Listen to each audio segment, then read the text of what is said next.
Calum Marsh. October 18, 2017. Gord Downie passed away last night after a more than year-long battle with brain cancer.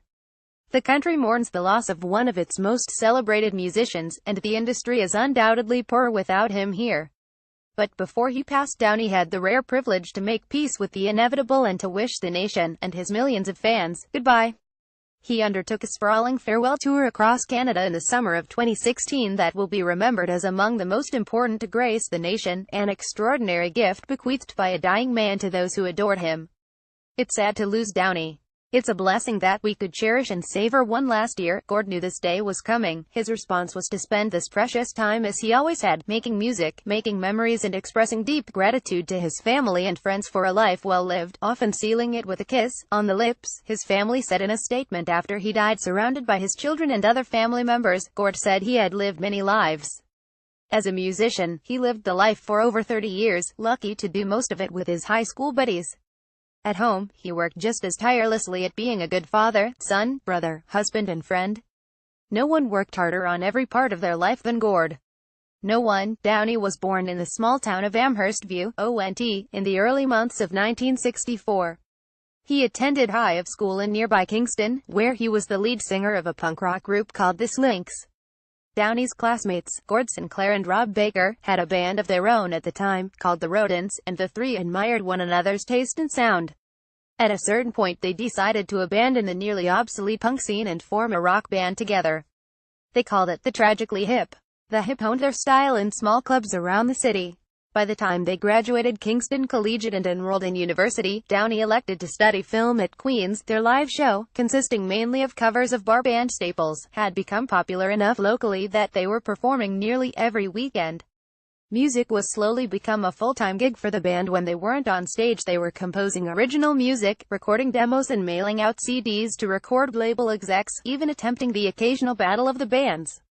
Downie quit school to focus on his career. It would soon prove a legitimate one. The band's big break arrived courtesy of a pair of upstart Canadian music moguls named Jake Gold and Alan Gregg, neither of whom was much older than the band. Gold and Gregg had been sent a demo tape by a friend.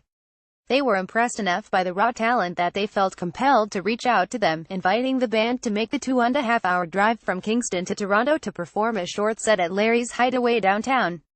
They obliged, and Gold and Gregg signed them to their management company on the spot. In 5 weeks, a reporter wrote in Billboard magazine in 1992, MCA's alternative hard rock act, the Tragically Hip's aggressive new album, Fully Completely, has racked up Canadian sales of 210,000 copies, leaving several industry figures predicting the band is now poised for international recognition. But it never happened like that. Fully Completely never earned international recognition. No Hip album ever did, and to this day even the band's best-known singles are virtually unrecognizable to American listeners. The band received the key to the city of Kingston in 1991, the same year they won a Juno for Canadian Entertainer of the Year. New Orleans' sinking was already canonical. Courage was swiftly inescapable. The Another Roadside Attraction Tour, a sort of traveling festival organized and headlined by the Hip, was enormously popular, and thanks to Dan Aykroyd, a fellow Kingstonian, they performed Nautical Disaster and Grace, 2 on Saturday Night Live. They really did seem poised for international recognition. It simply never came. In Canada, the Hip sold more than 200,000 copies of Fully Completely in 5 weeks. In the United States, they couldn't sell 100,000 copies in 5 years. Rock critic Robert Christgau called him a deep thinker. He didn't mean it as a compliment. That perception, Downie the intellectual, the rocker with his nose in a book, may indeed have contributed to the band's America disfavor. The candidly ornate and obscure art rock dismissed out of hand by critics across the United States never seemed too esoteric for our national tastes. For whatever reason, the Hip remained a fixture of Canadian radio no matter how baroque, arcane, or extravagant Downie's inclinations proved to be.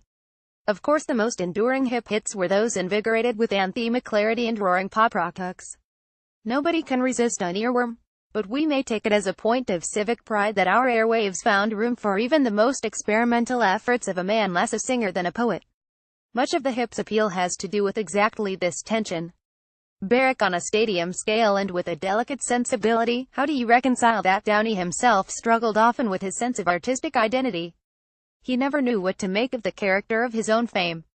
He vociferously criticized attendees of an outdoor Canada Day concert when, impatient for the headlining hip to take the stage, they began booing and hurling bottles at Daniel Lanois. He insisted that if this was how his fans were going to behave, he'd rather not have any.